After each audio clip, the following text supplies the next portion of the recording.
پھر مصنف وفقہ اللہ نے دوسرے ادب کو بیان کیا ہے اور یہ ہے ادب الاستئذان، یعنی اجازت لینے کا ادب۔ لہذا مصنف کہتے ہیں الثانی اذا اردت الدخول على احد فاستأذن واقفا عن يمين الباب او يساره فإن أذن لك دخلت وإن قيل لك ارجع فارجع۔ یعنی دوسرا ادب، اگر کسی کے پاس داخل ہونے کا ارادہ کریں تو دروازے کے دائیں یا بائیں جانب کھڑے ہو کر اس سے اجازت لے لیں۔ اگر وہ آپ کو اجازت دے دیں تو داخل ہوں، اور اگر آپ سے یہ کہہ دیا جائے کہ لوٹ جائیں تو لوٹ جائیں۔ اس ادب میں مصنف نے ادب الاستئذان یعنی اجازت لینے کے ادب کو بیان کیا ہے، اور اس کی دلیل اللہ سبحانہ وتعالیٰ کا یہ فرمان ہے یا ایھا الذین آمنوا لا تدخلوا بیوتا غیر بیوتکم حتی تستأنسوا وتسلموا علی اہلها ذلکم خیر لکم لعلکم تذکرون۔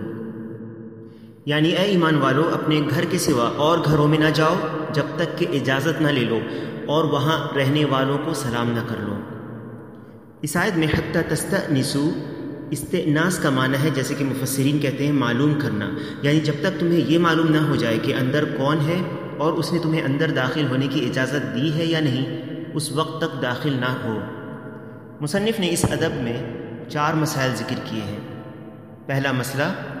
مصنف کا یہ کہنا اذا اردت الدخول علی احد فاستأذن، یعنی اگر کسی کے پاس داخل ہونے کا ارادہ کریں تو اجازت لے لیں۔ اس میں وہ اجازت لینے کی جگہ اور محل کو ذکر کرتے ہیں، اور یہ ہے کسی کے پاس داخل ہونے کا ارادہ کرنا۔ تو جب کوئی شخص کسی کے پاس داخل ہونے کا ارادہ کرے تو وہ پہلے اس سے اجازت لے لے، اور ایسا نہ کرے کہ وہ داخل ہونے کے بعد اجازت لے۔ تو اس میں ادب یہ ہے کہ داخل ہونے سے قبل اجازت لی جائے، نہ کہ بعد میں۔ الاستئذان کا معنی ہے اجازت طلب کرنا، اور داخل ہونے کا معنی ہے کہ کسی کے پاس چلے جانا اور اس کے ساتھ ہو جانا۔ اور اجازت لینے کا معاملہ وہاں پر ہے جو جگہ عادتاً بند ہوتی ہے اور ہر لوگ کے لیے کھلی نہیں ہوتی، جیسے گھر جو دروازوں سے بند ہوتے ہیں، یا دفتر جہاں دروازے ہوتے ہیں، یا ایسے کمرے جس پر پردے لٹکے ہوتے ہیں۔ مگر جب یہ پردے یا دروازے عادتاً کھلے ہوں، جیسے دکان یا کتب خانہ یا بازار، تو اس میں اجازت لینے کا حکم اٹھ جائے گا،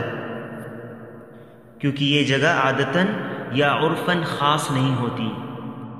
پھر مصنف دوسرے مسئلے کو ذکر کرتے ہیں، کہتے ہیں واقفاً عن یمین الباب او یسارہ، یعنی اجازت لینے کے وقت دروازے کے دائیں یا بائیں طرف کھڑے ہوں۔ اجازت لینے کا مقصد پردے میں چھپی ہوئی چیز کی حفاظت کرنا ہے اور اسے جھانکنا نہیں ہے، اور یہ اسی وقت ممکن ہے جب دروازے سے اپنے رخ کو پھیرا جائے تاکہ اس چیز پر نظر نہ پڑے جو چھپائی جاتی ہے، تاکہ اجازت لینے والے شخص کو اذیت نہ پہنچے۔ لہٰذا دروازے کے دائیں یا بائیں جانب کھڑے ہونے سے اچانک کسی چیز پر نظر نہیں پڑے گی جس کی حفاظت ہوتی ہے، جس پر نظر ڈالنا ناپسند ہے۔ پھر مصنف کہتے ہیں فَإِنْ أَذِنَ لَكَ دَخَلْتَ، یعنی اگر آپ کو اجازت دے دیں تو داخل ہوں۔ اور اذن یعنی اجازت مل جانا، اس کے مختلف صیغے ہوتے ہیں، تو اجازت دینے کے جو صیغے عرفاً معلوم ہیں اس سے مقصد حاصل ہو جاتا ہے، جیسے یہ کہنا اندر آؤ، داخل ہو، آ جاؤ، یا خوش آمدید وغیرہ کہنا۔ پھر مصنف چوتھے مسئلے کو ذکر کرتے ہیں اور کہتے ہیں وَإِنْ قِيلَ لَكَ ارْجِعْ فَارْجِعْ، اور اگر آپ سے یہ کہہ دیا جائے کہ لوٹ جائیں تو لوٹ جائیں، یعنی اگر تمہیں اجازت نہ ملے یا تمہیں روک دیا جائے آنے سے یا داخل ہونے سے، اور کہہ دیا جائے کہ لوٹ جاؤ تو لوٹ جاؤ، جیسے کہ اللہ سبحانہ وتعالیٰ کا فرمان ہے وَإِنْ قِيلَ لَكُمُ ارْجِعُوا فَارْجِعُوا، یعنی اگر تم سے لوٹ جانے کو کہا جائے تو لوٹ جاؤ۔ اور رسول اللہ صلی اللہ علیہ وسلم کا فرمان ہے اذا استأذن احدكم ثلاثا فلم يؤذن له فليرجع، جیسے کہ حدیث ابو موسیٰ اشعری رضی اللہ عنہ میں ہے، جبکہ عمر رضی اللہ عنہ نے 3 بار ان سے اجازت طلب کی تھی، تو جب تیسرے بار انہیں کوئی جواب نہیں ملا تو عمر رضی اللہ عنہ لوٹ گئے۔ جب ابو موسیٰ اشعری رضی اللہ عنہ نے ان سے یہ سبب پوچھا تو انہوں نے نبی صلی اللہ علیہ وسلم کی اسی حدیث کو ذکر کیا کہ اللہ کے نبی صلی اللہ علیہ وسلم نے فرمایا اذا استأذن احدكم ثلاثا فلم يؤذن له فليرجع، یعنی جب تم میں سے کوئی اجازت طلب کرے 3 مرتبہ اور اسے اجازت نہ ملے تو وہ لوٹ جائے۔ لہٰذا اجازت طلب کرنے کے بعد لوٹنے کی دو صورتیں ہو سکتی ہیں۔ پہلی صورت یہ کہ کوئی شخص اجازت طلب کرے اور 3 مرتبہ اجازت لینے کے باوجود بھی اسے کوئی آواز نہ آئے تو وہ لوٹ جائے، اور دوسری صورت کہ جب وہ اجازت طلب کرے اور پہلی بار ہی اسے اگر کہہ دیا جائے کہ لوٹ جاؤ تو وہ لوٹ جائے۔ جب کسی شخص کو اجازت نہیں ملتی اور وہ لوٹتا ہے تو اس کا حال 2 قسم کے ہو سکتا ہے۔ پہلا کہ وہ خوشی سے بغیر تنگ دلی سے لوٹ جائے، اور دوسرا کہ دل کے اندر تنگی اور کڑھن محسوس کرتے ہوئے لوٹ جائے۔ تو پہلا لوٹنا جو دل کی کشادگی کے ساتھ اور خوشی سے لوٹ جائے تو یہ شریعت کے موافق ہے،